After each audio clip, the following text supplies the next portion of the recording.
So you may remember a few weeks ago that I brought out the Rocky Mountain Valley terrain, which was basically this old modular, some might debate that, but modular cave bits that I had done, which I hacked apart to create the base rocky texture, or some of the base rocky texture, on my go-to now terrain blocks that I am making from EVA foam. Now, those Rocky Mountain terrain blocks, they started from these cave bits that I had done. So I always had it in mind that I would come back to the cave element. So this terrain set is what I'm calling an expansion set that knits together both my Rocky Mountain Valley and my older modular cliff set.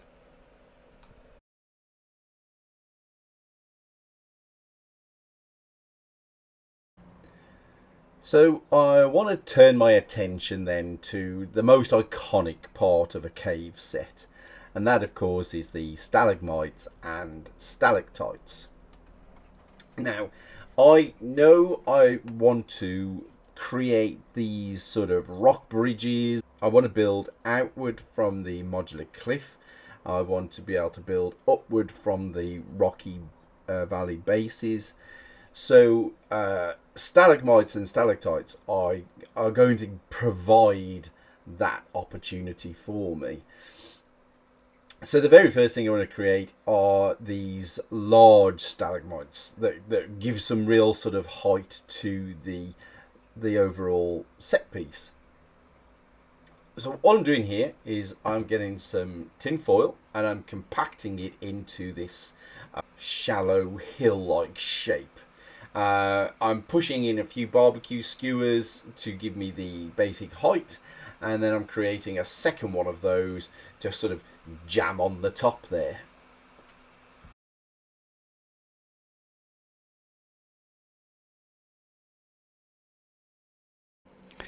Okay, so with that basic structure built, I can now start padding out the full length of the stalagmite stroke stalactite.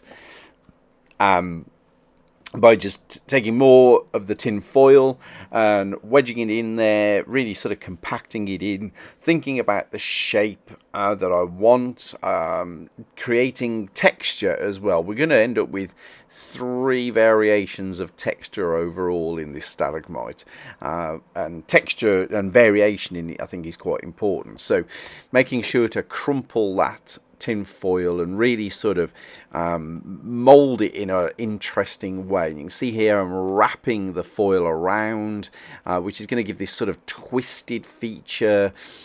So yeah, you just play here until you've created something that you enjoy, that is going to meet the aesthetic design that you want. Now we want to seal all of this tin foil down with the hot melt glue gun. But I think it's important to note that you want to sort of drag the glue up and down the length to help create the idea that over time the sediments have slid down over the already solidified rock, forming the new layers. So that aesthetic is kind of important when it comes to the formation of your stalagmites and stalactites. So I want to create a bit more visual interest than just a singular stalagmite feature. So I'm taking some broken down barbecue skewers now, and into that a wad of foil at the base there and at the top as well. I am just pushing in a few of those broken pieces onto which I can create smaller sedimentary structures. And once I have them positioned where I want them, I just go in with the hot melt glue gun and just bond them to the base and the top of the structure.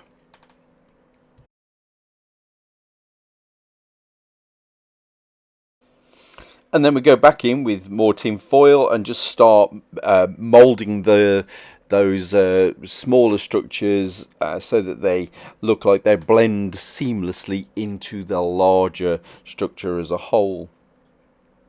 And again, just play with the shapes, just wrap the foil around, get some bulk on there, and then seal it all off again with the hot melt glue.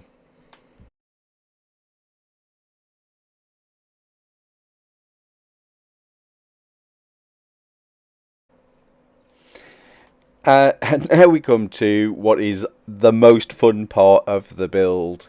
And I discovered this, as some of you will know, through the lava terrain that I built a while back. And that is to take polyfiller, or I think Americans call it spackle. Take polyfiller and get it mixed with water until you get this creamy like consistency where it will just about start to flow when it's placed against the object. I had so much fun across all of the build pieces that I've done in this cave set, and it really is a great little technique. It's messy, I won't lie, but I don't mind mess. But honestly, this added so much to the overall build, and I'm just looking for more ways to use this technique, if the truth be told. But anyway, that aside, the one important final point to make here is you don't want to cover all of the tin foil texture. You want the different textures to show through. The second piece that I wanted to make in this terrain set was still a basic stalagmite or stalactite structure, but what I wanted this to be was an overhanging structure, and effectively I want to be able to clip this onto the edges of rocky ledges that I am also going to be creating. So I needed to be able to create a kind of clip structure. And I want to take advantage of the small amount of flex that you still get in EVA foam to create this clip. So I have two pieces of EVA foam here that I'm just carving to give me the rock-like structures. You've seen me creating EVA foam many times now. And with those two pieces now cut and ready, I am holding them together and I'm going to push the barbecue skewers through one edge. And I'm going to have a line of these. So these skewers will provide the base for the actual stalagmites and stalactites to be adhered to. These barbecue skewers will then also allow for a strong backbone to the clip-like structure that I'm after. So when I open out the two pieces of EVA foam, they will form the clip that will then slide over the edge of a rocky ledge, which I'm just testing here with a piece of blank EVA foam. And then whilst it's on there, I can use the hot melt glue gun to just seal the barbecue skewers and the spacer in place, so that nothing will move as I go on to work on the actual texturing of the feature itself. And you may be curious as to why I didn't actually use a piece of EVA in there which would be the right thickness, and the reason is that I felt that EVA itself wouldn't give the kind of strength I needed because I would have to use such a slim piece, whereas the barbecue skewers of course are very sturdy and rigid, so they do provide that kind of strength, especially once I start putting the tin foil around as well as the hot melt glue and the other texturing features. But the rest of this process is exactly the same now as it was for the main stalactites. So I'll shut up for a moment whilst I just run through this, and I'll see you on the other side.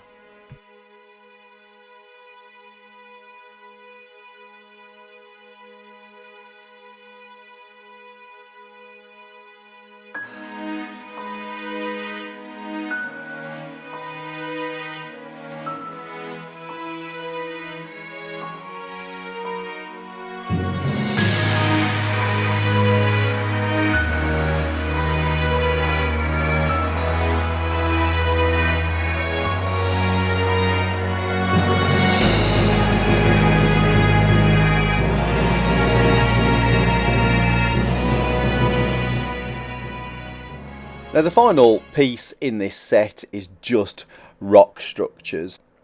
And I've covered how I make my rock texture in a number of videos. I'll just go over it again here briefly, and that is you want to kind of cut and slice into the edges of your EVA piece with a sharp knife. And then you want to tear the parts out, so you end up with these rougher surfaces and ragged edges, and this gives you a real nice rocky texture to finish with. And then of course, as is always the way with EVA foam, the first step in sealing it is to hit it with a heat gun. This stops it being so porous to paint, but it also sets the surface a touch more rigid.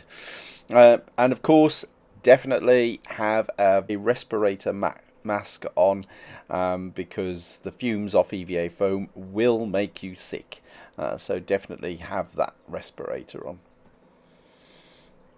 And then my favourite go-to sealant for EVA foam is, of course, PVA glue. I know PVA glue is not everybody's favourite, and I think that's mainly down to the drying time. I didn't know it at the time I was making this video, but of course in my latest Monday montage I discovered that the heat gun will actually dry out PVA practically instantly.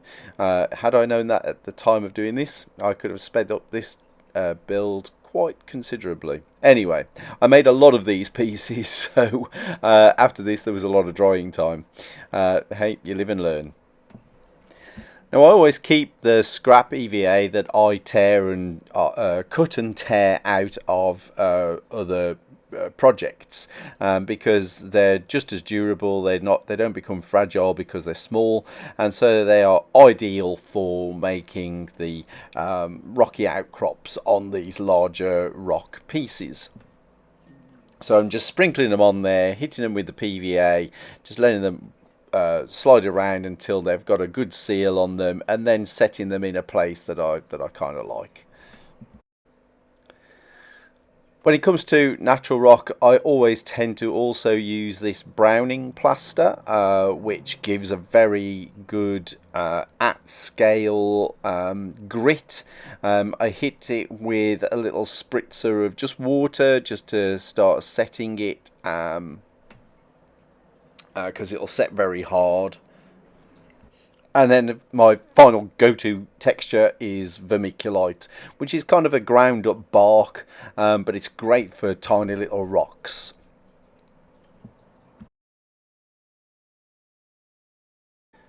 So once everything was dry, they were given a black undercoat, which was done by hand with just a house paint. Then given a purple sort of heavy brush. Those of you that know me know that I don't tend to start with greys. I tend to start with colours, and then over that I applied this kind of scumble of a watery green. It's not quite a wash, but and then I use the spritzer bottle to spritz it so that the consistency of the paint, it has variation within it.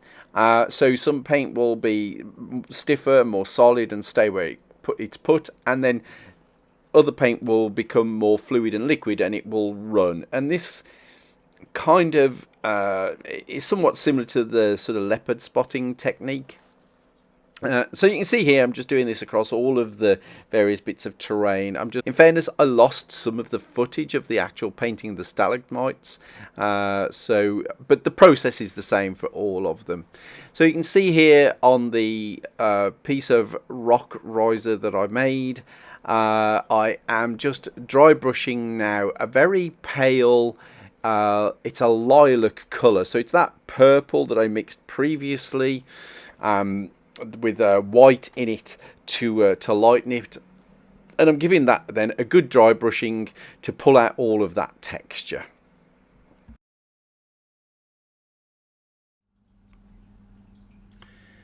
So guys, there's the build in its entirety, and here is the set in its entirety.